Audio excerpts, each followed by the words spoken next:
Hey everyone, welcome back for another deep dive. Today we're tackling a subject that's, well, it's kind of as old as time itself, right? The origin of life. Hmm.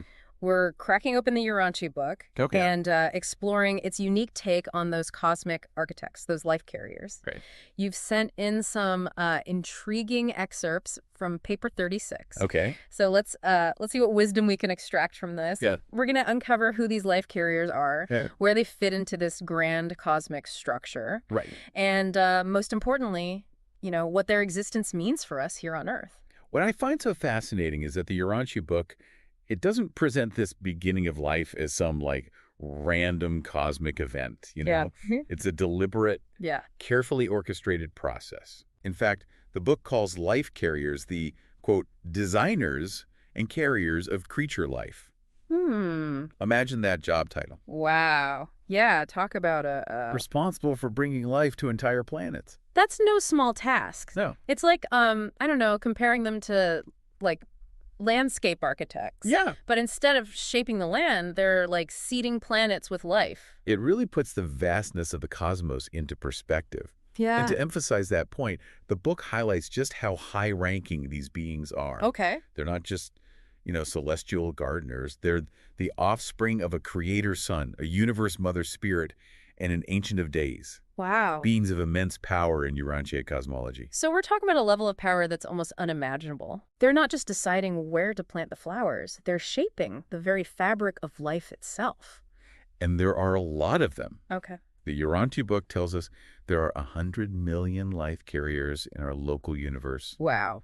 Never know. 100 million. That's an incredible number. I mean, on the one hand, it makes our planet feel even smaller in the grand scheme of things. Right. But on the other hand, if there are that many beings dedicated to creating and nurturing life, Yeah. it suggests that life is incredibly precious in this cosmology. Exactly. And it really emphasizes that we're not alone in this vast universe. Right. And these life carriers aren't just randomly scattering life across the cosmos. Okay. They're organized, right? Right. Into specific divisions. Okay. Senior, assistant, and custodian, each with their own area of expertise. So it's less like a free-for-all of life-giving. Right. And more like a well-coordinated effort with, specialists in different aspects of life's creation. Right. Sort of like having departments in a company. Yeah. But on a cosmic scale. Precisely. Okay. And within this system, they also collaborate with other celestial beings, such as the Melchizedeks, Right. who act as guides and advisors, Yeah. ensuring that everything runs smoothly.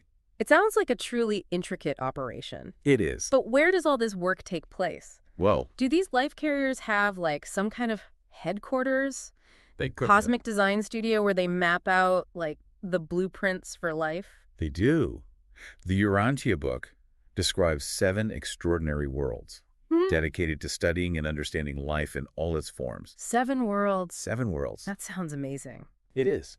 It's like having entire planets dedicated to, research and development. It is. What kind of things go on in these celestial laboratories? Well, imagine a world dedicated entirely to the design of new life forms. Okay. Celestial scientists huddled over cosmic microscopes, Right. tinkering with the building blocks of existence. Okay. That's world number 2.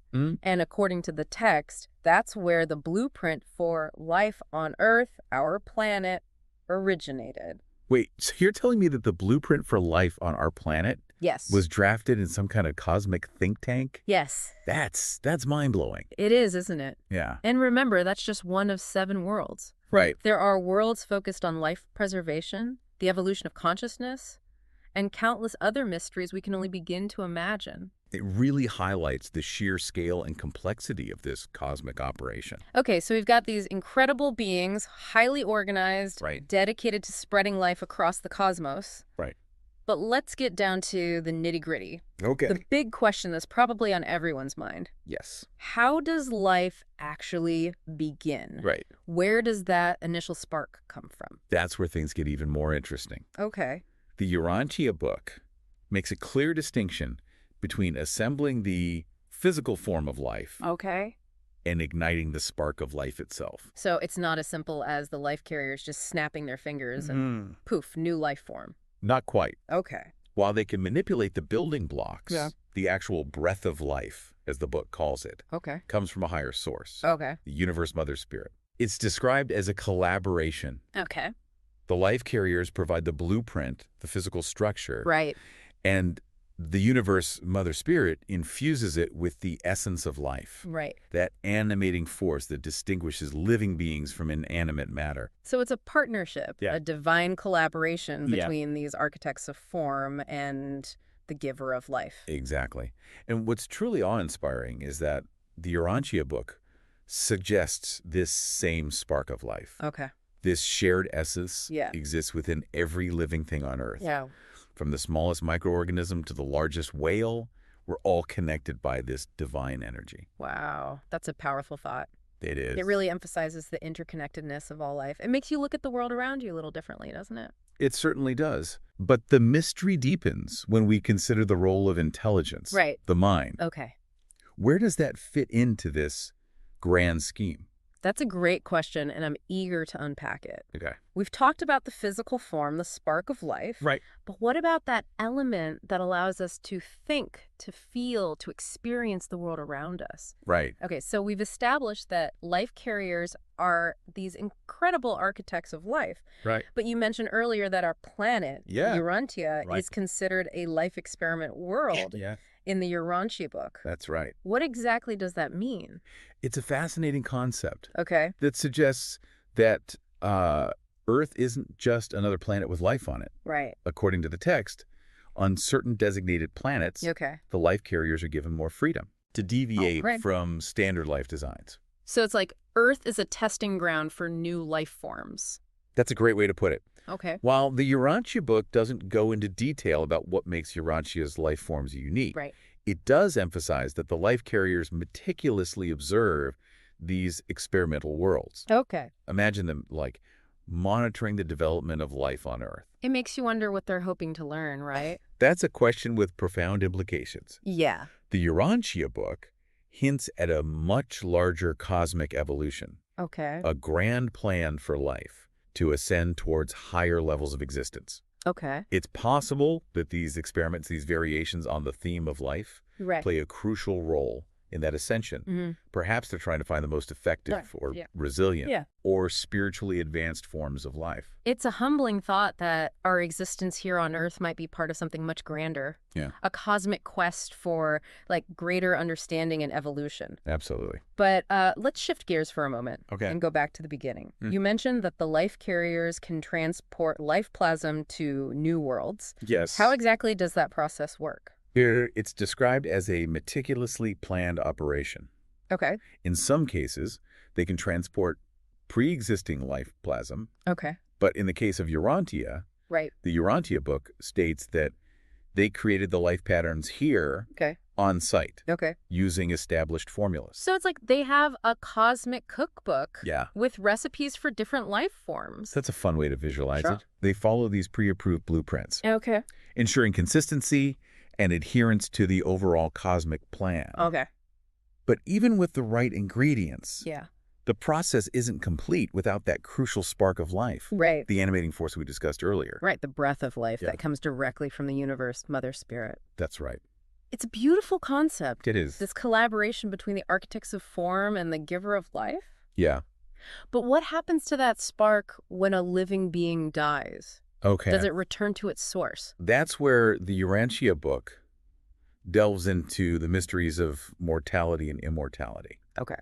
It suggests that the life force within plants and animals, Okay. lacking individual identity, Right. returns to the cosmic reservoir of energy upon death. So it's recycled in a way. Yeah. Becoming part of the energy that fuels the cosmos.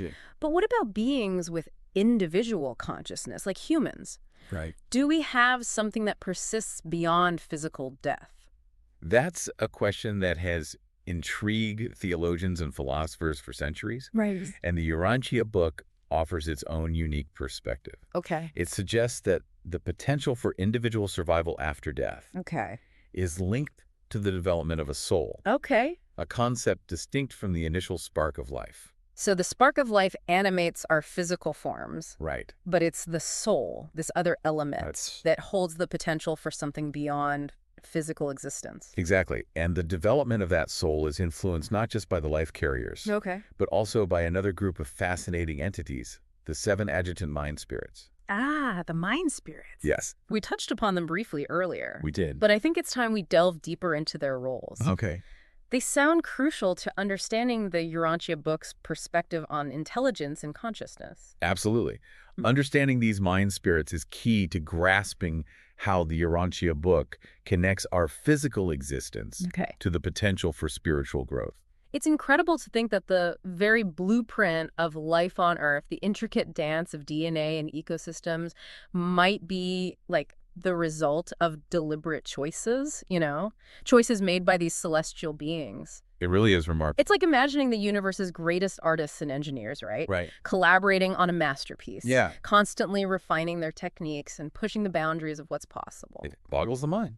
Yeah, and it makes you wonder about the specific challenges they might have faced when designing life on Urantia. What were they aiming for? Were there any unexpected hurdles along the way? I mean, I want to know. Yeah. Give me the cosmic tea. What can you tell us about the life carrier's design process? Well, while the Urantia book doesn't provide like a detailed play-by-play, Right. it does offer some tantalizing clues. Okay. For example, remember how we talked about Urantia being a life experiment world? Right. It turns out there are actually different types of these experimental planets. Oh, different categories of cosmic experimentation. Yeah, that's right. Tell me more. One type mentioned in the text is a decimal planet, Okay. where the life carriers have more leeway Okay. to deviate from standard life designs. Oh. It's suggested that Urantia falls into this category, Okay. which might explain the incredible diversity and unique adaptations we see in our planet's life forms. So our planet might be like a hotbed for unconventional life forms. It's possible. A place where the life carriers felt free to get a little creative with their designs. It's certainly possible. And thinking about the sheer variety of species that have existed on Earth throughout its history, right? Right. From dinosaurs to dodos, from giant sloths to microscopic tardigrades. It makes you wonder if the life carriers were experimenting with different forms and functions, pushing the boundaries of what life could look like and how it could adapt. Yeah, it paints a whole new picture of evolution, doesn't it? It does. It's not just a random series of mutations and adaptations, but a potentially guided process with these celestial beings, observing, maybe even nudging things along in certain directions. It's an intriguing concept. It is intriguing. It really is. And this idea of a guided evolution, it raises another fascinating question. Okay. If the life carriers were so invested in the success of their creations, Right. why did they eventually leave? Yeah. Why hand over the reins to us, knowing full well that our species is capable of both great love and unimaginable destruction? It's a question for the ages, isn't it? It is the million-dollar question. It really is. Yeah. It seems like a risky move, leaving a relatively young and untested species in charge of a planet teeming with life. It does. What's the Urantia book's perspective on this handover? It all comes back to that concept we touched upon earlier, free will. Okay. You see, according to the text, the life carriers have a deep respect for the autonomy of their creations. Once intelligent life emerges, once beings develop the capacity for, moral decision-making, the life carriers take a step back. So it's like they're saying, we've given you the tools, the potential, the incredible gift of life. Right. Now it's up to you to decide what you do with it. Precisely. And as we've seen throughout history, that freedom of choice comes with both incredible opportunities and devastating consequences. It's a heavy burden, wouldn't you say? It is a heavy burden. This responsibility for our own evolution, for the fate of our planet, for the well-being of all life that shares this world with us. The huge responsibility. Yeah, it really is. It is. But it's also an incredible privilege. It is. The knowledge that we have a say in our own destiny. Yes. That we're not just passive passengers on this cosmic journey, but active participants in the unfolding drama of life on Earth. And what a drama it is. It is. Full of tragedy, full of joy, full of everything in between. It's both exhilarating and terrifying at the same time. Absolutely. But knowledge, as they say, is power. It is. And understanding the Urantia book's perspective on the life carriers, their motivations, their methods, and their ultimate goals gives us a new lens through which to view our place in this grand scheme. I wholeheartedly agree. Yeah. It reminds us that we are part of something much bigger than ourselves, connected to a cosmic tapestry, woven from threads of life, consciousness, and divine energy. Right. And while we may never fully comprehend the mysteries of our existence or the ultimate purpose of these grand cosmic experiments, the journey itself, this relentless pursuit of understanding, is what makes being human so extraordinary. It's been an incredible deep dive. It has. To say the least. It really has. We've journeyed from the far reaches of the cosmos. We have. Where celestial beings design the blueprints of life. Yes. Back down to our pale blue dot. That's right. Where we grapple with the responsibilities and possibilities of free will. It's quite a journey. It's a lot to ponder, but if this exploration has sparked your curiosity, if you're left with more questions and answers, then we've achieved our goal. We have. The Urantia book, with its complex cosmology and mind-bending concepts, is a treasure trove of inspiration and contemplation. Absolutely. Couldn't agree more. So until our next deep dive, keep those minds open. Keep asking those questions. Those questions coming. That's right. And remember, the journey of discovery is just beginning. Let's do it again soon. Absolutely.